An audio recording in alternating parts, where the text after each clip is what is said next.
Di antara dalil-dalil para ulama yang mengharamkan, yang tidak membolehkan jimat secara mutlak, baik dia berupa tulisan Al-Quran. Di antara dalil mereka adalah bahwa jika memang jimat jenis ini disyariatkan dan bermanfaat untuk umat, tentu Rasulullah SAW akan menjelaskannya atau akan mencontohkannya. Nyatanya Nabi SAW ketika ingin meruqyah seseorang atau menyembuhkan penyakit seseorang, maka Nabi tidak pernah menyarankan untuk menulis ayat Al-Quran kemudian digantungkan di rumah atau di leher orang tersebut.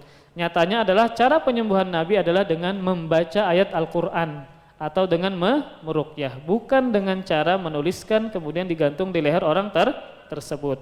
Maka semua yang datang dari Nabi ya, berkaitan dengan penyembuhan dengan Al-Quran, maka dengan satu cara saja, dengan membaca Al-Quran, dengan membaca doa. Tidak pernah Nabi memerintahkan sahabatnya yang sakitkah, yang kena sengatan binatangkah, untuk menuliskan ayat Al-Quran kemudian digantung. Maka tidak pernah. Kemudian di antara alasan yang lain adalah kenapa itu dilarang, diharamkan, dilarang ya. Karena kaidah umumnya adalah untuk menerapkan sadduz dzara'i. Sadduz dzara'i yaitu menutup celah yang bisa mengantarkan kepada kemaksiatan dan kesyirikan.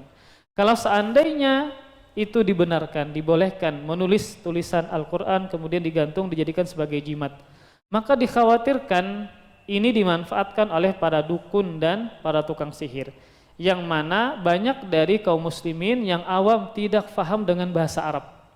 Akhirnya ditulis macam-macam bahasa Arab, ternyata isinya balonku ada 5, itu kan terjadi ya. Tapi dengan Arab Melayu, dikira jimat, dikira ayat, ternyata isinya adalah nyanyian kanakan. Ternyata di zaman sekarang itu kalau kita lihat jimat-jimatnya memang ada ayat Qur'annya, ada bismillahnya, ternyata ditulis terbalik. Ternyata ada angka-angka yang kita kada pahami. Ini angka apa, ini untuk apa? Ternyata angka ini simbol apa misalnya ya. Ini kan menjadi apa namanya? Menjadi sesuatu yang kita tidak pahami. Kita khawatir ternyata itu adalah minta bantuan kepada jin atau syaitan.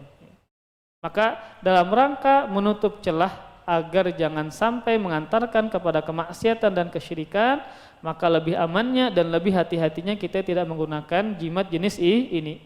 Bahkan kan kita sebutkan tadi sebelumnya bahwa Nabi SAW ketika menyembuhkan sahabat yang sakit, tidak pernah Nabi memberikan contoh dituliskan ayat Al-Quran tadi kemudian digantungkan. Satu-satunya Nabi yang Nabi lakukan ketika berkaitan dengan Al-Quran adalah beliau baca, beliau lafazkan, bukan ditulis atau digantung.